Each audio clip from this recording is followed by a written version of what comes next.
Hello everybody from Northwest Connecticut. This is Robin, in case it's the first time to my channel. Well, the snow is mostly melted from my yard, not all of it, however. So today I wanted to try to get started on some of the pruning, hydrangeas, roses, cutting down the grasses. We'll take a look at the dahlias. So I was going to do video this week on deer resistant shrubs and perennials, but I really want to show you, I'm going to be cutting down my cotinus, so I'm going to coppice it, it's called. And I have red twig dogwood that I want to take down. So I wanted to show you that stuff because this is now the time to start doing some of that stuff. So the first thing we're going to do is this pink diamond hydrangea. It's a paniculata. It means it blooms on new wood. So typically those, you want to take them back by about a third. It really does make the plant stronger, more floriferous. So let's get started.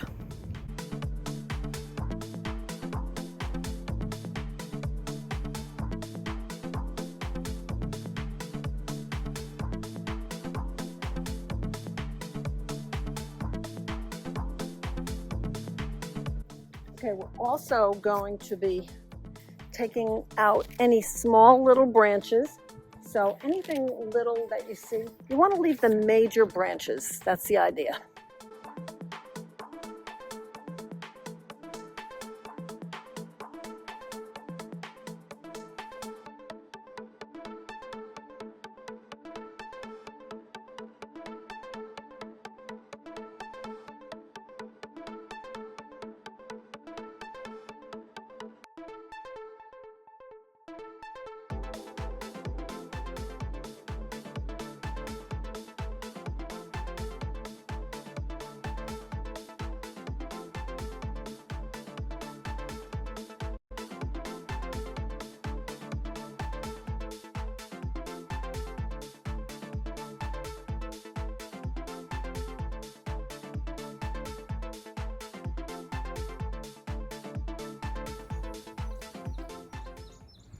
Okay, so I'm all finished with this one. I cut out all the crossing branches, any of the real skinny little nothings. Now you can cut it back pretty much anywhere. You can cut it back to a bud. The paniculatas, they're going to survive just fine. I still have the nice vase shape, and hopefully I've gotten rid of some of the big crossing branches. Every year I've been a little hesitant to go crazy cutting this back, but it's really time that I needed to cut this back. So let's move on to the next thing.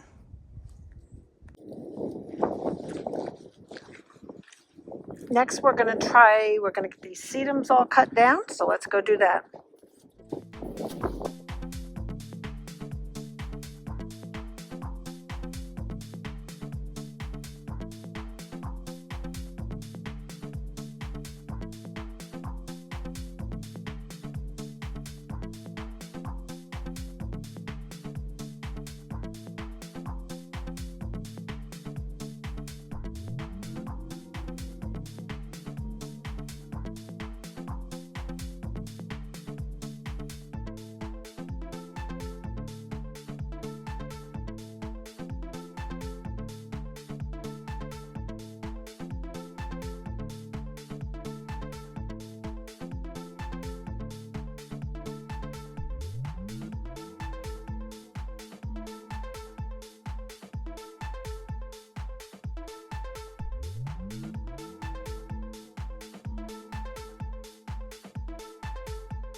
So you can see at this point, the new sedum is coming up.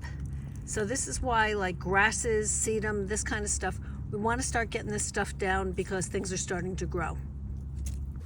So I'm also, just FYI, I've got a pair of Felco pruners. These are 2s. I also have 6s. And I have a Fiskars pop-up bag. This year I finally switched to the ones with the hard bottoms because otherwise I go through them like water. It's just not worth it, so that's what I'm using to dump all my trash in. So let's finish getting the sedums cut down.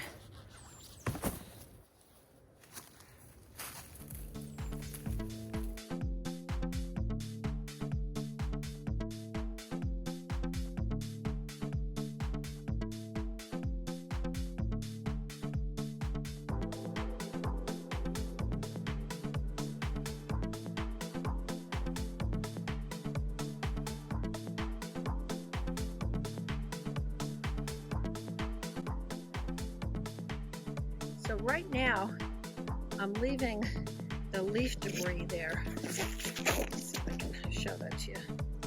So I'm leaving the leaves that are down there. And that'll help, with the pollinators that are still down there. And it'll help protect the crown of the sedum, just in case we do get some more bad weather. So let me get finished getting this last one done. And we'll be finished with these for today. Trying to stay out of the beds as best I can, but obviously there's a way of doing that.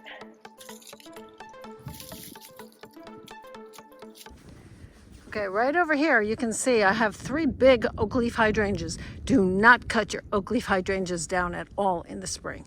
So they're going to stay just the way they are. Let's see if I can get some of these grasses or some more hydrangeas down. So the wind picked up even though I had a windscreen on, so I'm just going to voice over this. I'm cutting down a pinky winky here. It's got some vernonia behind it, a barberry to the left of it, and a blue spruce to the right of it. I took it down by about 1/3, typically to a bud. Got rid of the branches that were growing towards the inside, in the wrong direction. Any spindly branches. I haven't cut this one down in a while, so I think it needed it. It was kind of getting misshapen a little bit just because it's squinched between the barberry and the blue spruce. But again, I just cut down any weak and diseased branches and things growing in and kept the major branches. So you can see here, it's all cleaned up, ready to go for a new season. It'll put on more than enough growth. It'll get very tall. It usually blocks the vernonia behind it even. So you can see nice clean cuts to a bud for the most part. After I did this pinky winky, I went and did 2 other ones that I have, and here's a view of them. It was soaking wet over there. I couldn't even keep my camera over there. So next day, sun was out at least.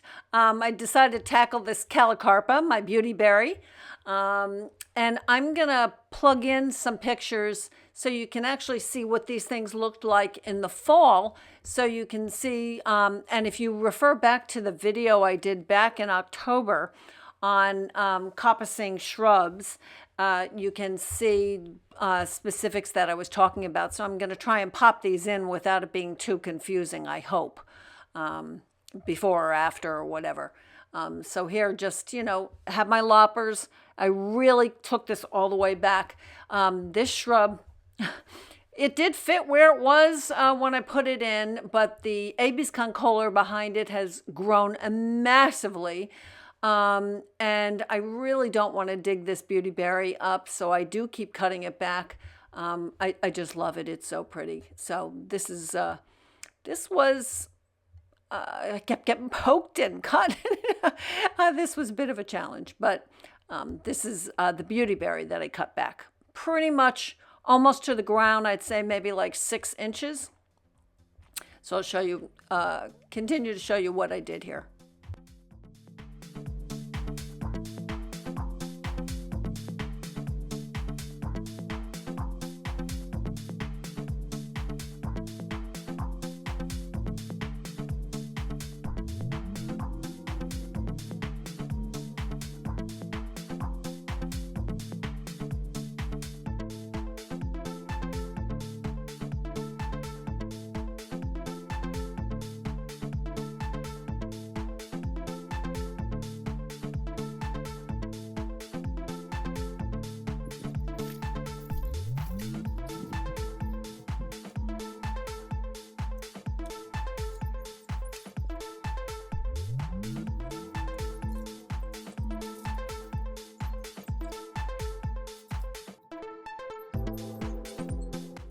So you can see, just to clean it all up, I got rid of all those spindly little branches, anything that seemed dead or broken. Really tried to get in there and get it. Like I said, this plant, this shrub will rebound with absolutely no problem at all. The beautyberries are great. There are many different varieties. I have early amethyst, I believe is the one I have. The next one I went on to was a hydrangea called Invincible Mini Mauvette from Proven Winners. It's an arborescence type of hydrangea, so a smooth hydrangea, blooms on new wood. And this is 1 or 2 years, this is 2 years old. So again, I didn't go crazy on this, but I cut off about a third of it. And this is an Annabelle type hydrangea, zones 3 through 9, sun to part shade. This probably gets a little more shade than it should. But just, made quick work of it. And then after this one, I went on to a shrub rose that I have that's sitting right above that. And I got out my kneeler pad, got out my mud gloves. Thank God. Those gloves saved me, that's for sure. And just started, again, cutting out anything dead, anything crossing, things growing inwards. So I took this one down. You want a nice open shape on your roses. Like I said, get rid of any spindly, junk. And I'll see if I can find a picture of what this one looked like. This is just a red knockout rose, zone 4 through 10, so they're great. Really good for almost any garden. 30 to 36 inches tall, typically 40 to 48 wide. Very low care for these ever-blooming roses.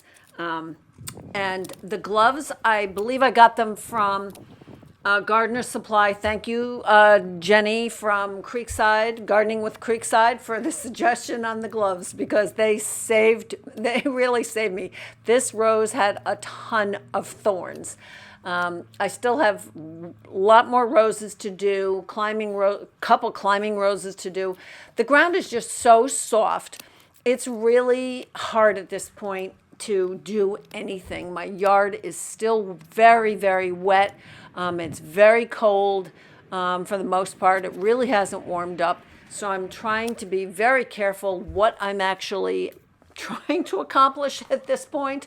I have a little bit of leeway here. The sun was out, like everybody else. I'm, trying to tackle things one thing at a time so I don't get completely overwhelmed, because I have a bad feeling we're going to go from winter into summer. So again, like I said, I'm just cutting out all the crossing branches, cutting out the weak stems. There was a fair amount of damage on this rose. Sometimes I actually cover my roses. I don't know that it's really, if it really helps. But like I said, cut out everything. You want a nice open shape. You don't want anything growing towards the inside. You want to cut anything dead off. And you do want to cut them just as though, you're starting to get some bud swell. So that's a good time. This is a good time of the year to start pruning your roses. You don't really want to wait too long. Also, clean up, which I didn't that day, and I didn't fertilize either. You want to get rid of any debris underneath your roses, because I deal with black spot. We have overhead watering. That's how our irrigation was set up.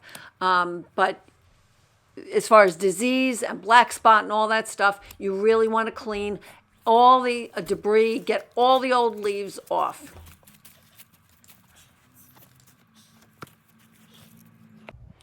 So here's just a little close-up. You can see I tried to open it up as much as possible and get rid of crossing things, dead things.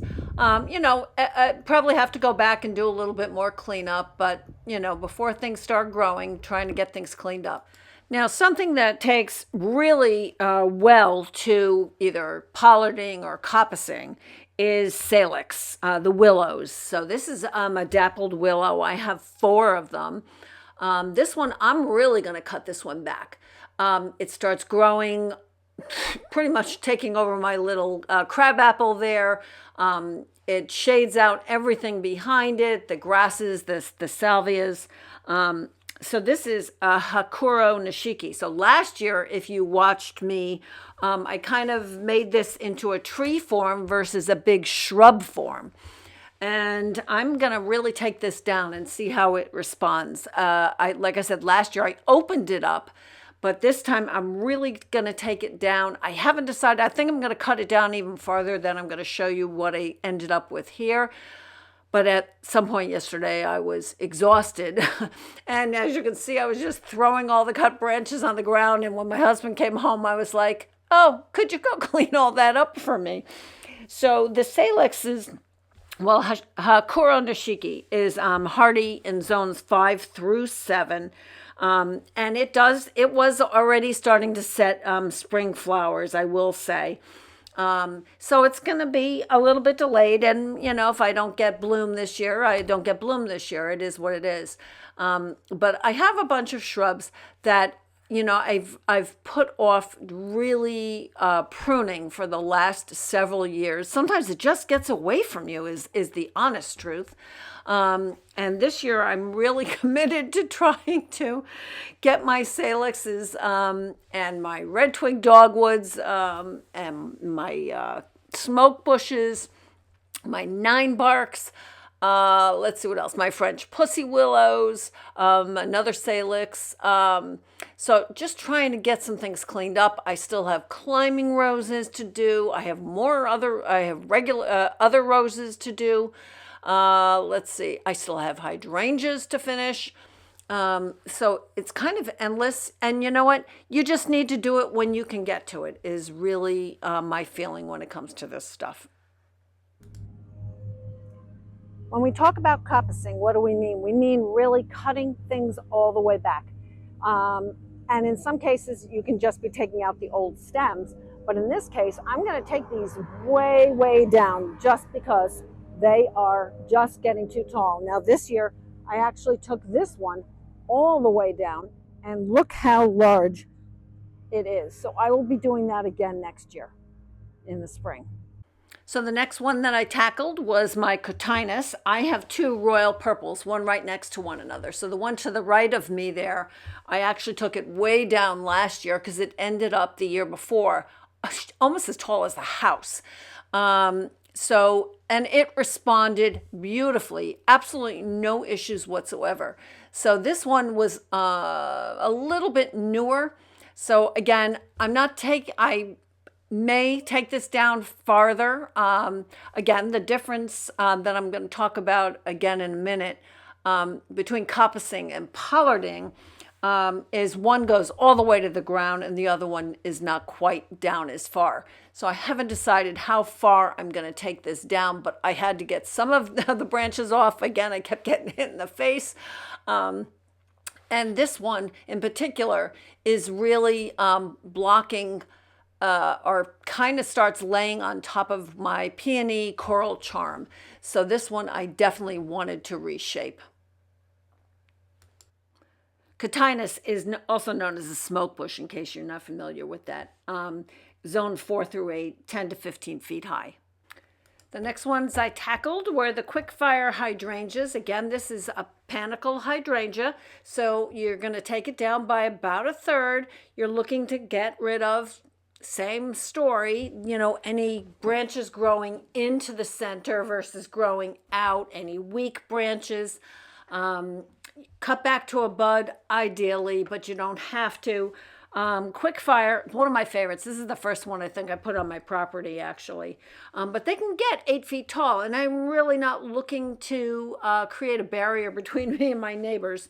Zone 3 through 8, beautiful flowers in the fall and great fall color. I love the quickfire hydrangeas. Again, these are paniculatas. They bloom on new wood, so you can be, kind of aggressive cutting them. Don't go crazy. Don't cut them all the way down because you'll make the stems really weak. Now I'll be the first to say this is a beast of a job in front of me. Red twig dogwoods, Cornus cercea, Bailey is this one. I also have Arctic Fire in another bed. These definitely need to be cut down. They get so tall every single year. Zones 3 through 8, but they can get 10 feet high. Again, I'm not looking to create a wall between me and my neighbors. And this I have been really bad about keeping these in check. You want to cut any brown stems you see, cut those branches because that's old wood, and you want the red twig dogwoods, you want the red branches, and you get that by continually cutting and cutting that back hard. So I just started this. I'm not even close to finished. Good morning. Well, it's kind of cold again. Nice day yesterday. This video on coppicing and pollarding, let's see, it's taken me 2 seasons, and now this is my third day, I think. So I just want to briefly go over again what these terms actually mean, what I've done, show you the close-ups, show you the video I've been shooting. So coppicing is basically a pruning technique where you're going to cut your trees or your shrubs down to ground level or close to it, and that causes new shoots to rapidly grow from the base.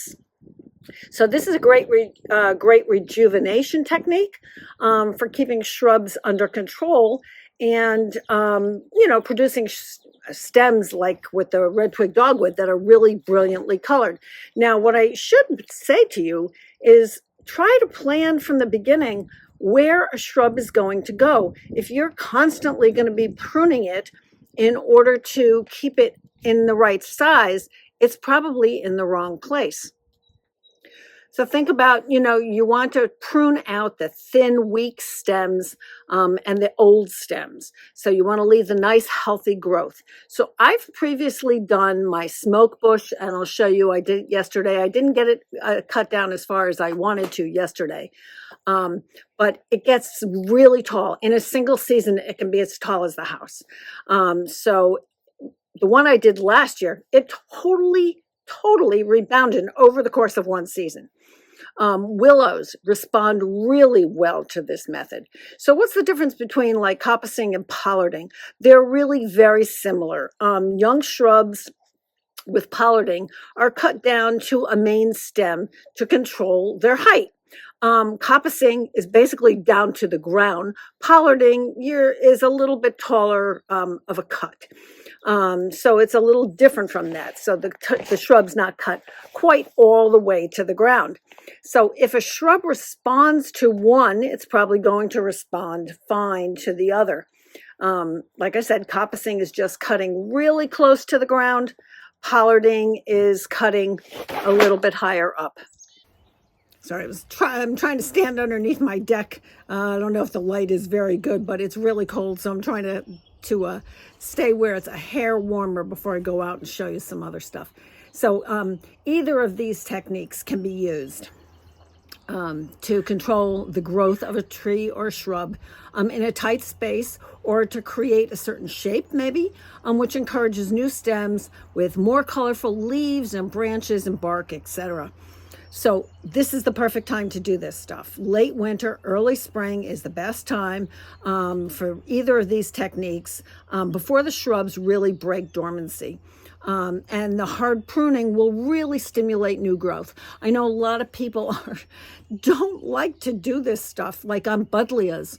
As soon as you start to see some new growth on a buddleia, cut it all the way down. That could be like 6 inches from the ground to where you see some nice new growth. Otherwise, you end up with all this growth up at the top and nothing at the bottom. Plants really do need attention. They need attention. Otherwise, you have these massive overgrown shrubs. And you know what? Some plants, after 20 years, sometimes things they need to be pulled out. You're not rejuvenating them anymore. Take it out and start with something new.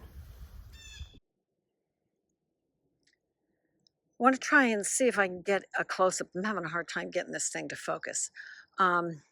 So these are firelight hydrangeas. Now, I only planted these last year, so I'm not going to go crazy cutting them. But typically, any paniculata, you can cut it down by a third.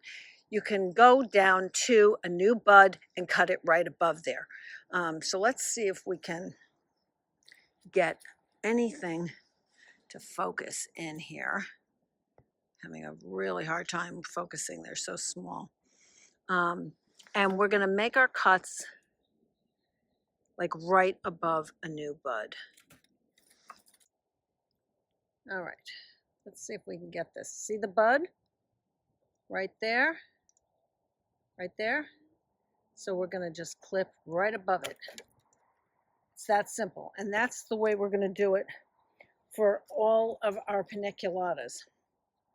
So, you know, this one, I might take it down like this. Might take that much off of it. Okay. I'm not going to keep doing it today because it's just too cold. So I have 3 of these. Let me see if I can show you the Bobo hydrangea. Okay, so here's a Bobo hydrangea. And again, I'm gonna cut down right to a bud and take it off. So I'm gonna take off last year's blooms and I'm gonna cut right above a bud to about 1/3 of the size that it was last year. And it's really that simple. You really can't go wrong, especially with the paniculatas or the smooth hydrangeas. Do not be cutting your macrophyllus. They bloom on old wood, the same with your oak leaf hydrangeas. Sorry, I'm so cold I can't think straight. I'm also looking around at the enormous vole damage I have is just insane. I have vole damage in every bed in my property. It makes me want to cry. I'm not sure. I've tried every method under the sun, and nothing seems to be working. So let's go back inside and figure out what we're going to do, and I'll show you what I've done so far. Like I said, this is one I did yesterday, which is the pink diamond. Now I didn't cut this all the way back, but I cut it back, but I didn't coppice it. Let's just take another quick look over here before my hands freeze off. I did take my calacanthus all the way down. Probably could even take it down a little bit farther. Let's go look at one other thing. So this is Invincible Mini Mauvette. So again, I took that down basically to a bud. Let's see if you can see that. Right there. I think you can generally see that. So that's where I took that down to. Now the rose that I did yesterday is right here. And again, opened it up, cut the dead stuff off. We still have more here that needs to come off. I'm not sure I can do this with one hand. There we go. You want to get anything dead, diseased, crossing out of your things. And if something's growing in, like this is growing into the center, we're going to cut that off also. Okay? Hopefully this is a little helpful. So I am going to cut the pussy willows back a little bit. Look at it. They look like they're almost semi-frozen, the catkins. Oh my God. So I've got a red twig dogwood here in the middle. I've got a French pussy willow on this side and 2 French pussy willows on this side. So I am going to open these up. I did it a little bit last fall where I cut a lot of the interior branches, again, things that are crossing, just tried to open it up, give it a little bit more air. I'm going to do the same. Let's go over here with my 9 barks.